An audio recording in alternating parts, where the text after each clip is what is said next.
ટ્રસ્ટીશ્રી, આદરણીય અધ્યાપક અને મારા મિત્રો, આજ હું અહીં મારા 3 વર્ષના અનુભવ વિશે વાત કરવા ઊભો છું.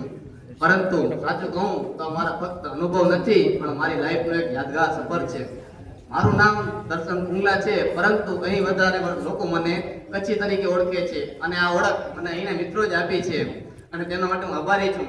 આપણી કોલેજ જેસી કુમારપ્પા મહાવિદ્યાલય એક માત્ર એગ્રીકલ્ચર કોલેજ નથી, પરંતુ એક એવી જગ્યા છે કે જીવન કેમ જીવવું તે શીખવાડે છે. અહીં શિક્ષણમાં ગાંધી વિચાર સાથે ભણાવવામાં આવે છે. સાદગીભર્યું જીવન, નમ્રતા, કઠોર મહેનત અને સ્વ-આધારિત જીવન, આ વેલ્યુ આપણે પુસ્તકોમાં જ નહીં પરંતુ સાચા જીવનમાં અનુભવીએ છીએ.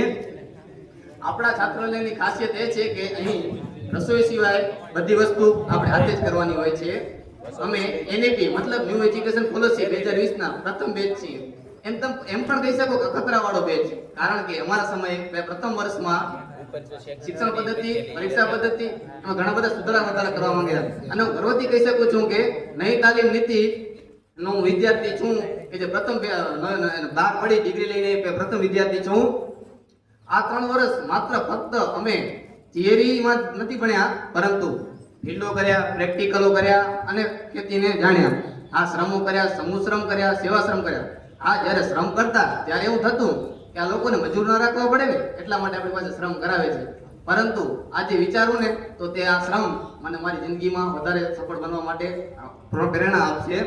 જો મારા 3 વર્ષોને પાર્ટમાં ડિવાઈડ કરું તો પ્રથમ વર્ષ મારા માટે આ શિક્ષણ પદ્ધતિ, આ વાતાવરણ અને આ બધા મિત્રો મારા માટે નવીન હતા. અને જો હું વિચારું ને તો આ શિક્ષણ પદ્ધતિ એમાં કચ્છમાં આ પ્રકારની સંસ્થાઓ ઓછી છે. અહીંયા ત્યારે મને ખબર પડી કે ઉત્તર બુનિયાદી કરી સંસ્થાઓ છે જે વિવિધ છે, લોકભારતી, આમલા જેવી વિવિધ સંસ્થાઓ છે જે શિક્ષણનું કામ કરે છે અને તેનો અનુભવ મળ્યો. ત્યારબાદ મને પ્રથમ વર્ષમાં ઘણા બધા મિત્રો બનાવ્યા, ઘણા બધા યાદગીરી બની અને વિવિધ શિબિરો કરી, જેમ કે આદિવાસી શિબિર, ગાંધીનગર પોલો ફોરેસ્ટની શિબિર. તેનામાં અત્યંત વસ્તુ શીખવા મળી, આનંદ થયો. જ્યારે દ્વિતીય વર્ષ આવ્યું ત્યારે બધા મિત્રો પરિચિત થઈ ગયા હતા, અધ્યાપકોનો સ્વભાવ જાણી ગયા હતા અને અહીં વાતાવરણમાં સેટ થઈ ગયા હતા. અહીં આપણે 3 મુખ્ય વિષયો છે, જેમ કે એગ્રોનોમી, પશુપાલન અને વિસ્તરણ. અને મને તો આજ પણ યાદ છે કે જ્યારે વિષય ફાળવણીની આગલી રાતે બધા મિત્રો વિચારતા હતા, કહેતા હતા કે હા મારે આ વિષય જોઈએ છે, મળી જશે. પરંતુ અમુક મિત્રો એમ કહેતા હતા યાર મને આ વિષય જોઈએ છે પરંતુ મળતું નથી. ત્યારે અધ્યાપકોએ સમજાયું કે શિક્ષણ મુખ્ય વિષયનું મહત્વ નથી, તમારા અંદર શું સ્કિલ છે, શું આવડત છે અને તમે શું કરીને બતાવી શકશો તેનું મહત્વ છે. મને હજી યાદ છે કે ગીરગઢડા અમારે આદિવાસી ખેડૂત શિબિર આપે છે 7 દિવસની, તે ગીરગઢડા આવી હતી. તેમાં અમે 4 મિત્રો અહીંયાથી ગીરગઢડા બસમાં નીકળ્યા. ત્યારે મેં મનમાં વિચાર્યું ખાસ 7 દિવસ તો ઘરનું જમવા મળશે, ખેડૂતનું ખાશું પીશું ને મજા કરશું. થોડુંક હોસ્ટેલના ખાવાની રજા મળી ગયા, પરંતુ પરિસ્થિતિ વિપરીત હતી. કારણ કે જ્યાં ખેડૂતને ગયા, ગીરગઢડા ગયા, પરિચય કર્યો, વાતચીત કરી, ત્યારે ખેડૂતે વાતમાં કીધું આમાંથી રસોઈ બનાવતા કેને ભાવે છે. ત્યારે મનમાં વિચાર્યા વળિયા હલવાના, આ તો બરાબર થઈ ગયા, સેટ થઈ ગયા લાગે છે. પરંતુ અઘરું ના રહ્યું, ટીમ વર્કથી કામ કર્યું, સફળ થયા. જેમ કે એક મિત્ર રોટલા બનાવે, એક મિત્ર શાક બનાવે, સમારે 7 દિવસ હળી મળીને રહ્યા અને ખૂબ આનંદ થયો. અને એક વાત કહું, જ્યારે હાથે બનાવેલી રસોઈનો જે સ્વાદ આવ્યો હતો ને, તે સ્વાદ મને આજ દિવસ સુધી કે કોઈ બીજી રસોઈમાં નથી આવ્યો. અને જો મારા 3જા વર્ષની વાત કરું ને તો દિવસો કેમ પસાર થઈ ગયા તે મને ખબર જ ના પડી. 5મું સેમ જોતામાં વીતી ગયું. અને જ્યારે 6થા સેમની વાત કરું તો કેન્દ્ર નિવાસની શરૂઆતમાં 1 માસિક આવે છે.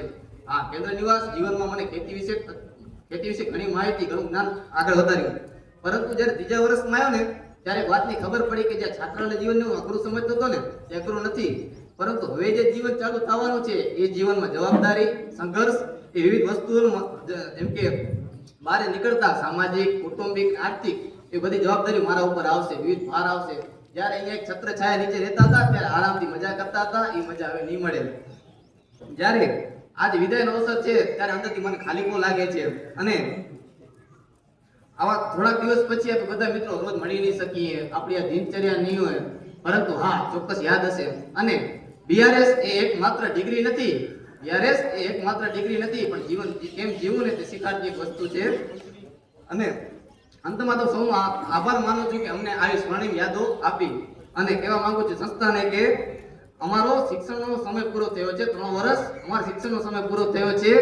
અમારો શિક્ષણના વિદ્યાર્થીનો નહીં, સંસ્થાને ભવિષ્યમાં ક્યારે પણ અમારી જરૂર પડે તો એક આંકલો કે પડકારો કરજો, તમારી હૃદયમાં સાથે છું. જય જગત.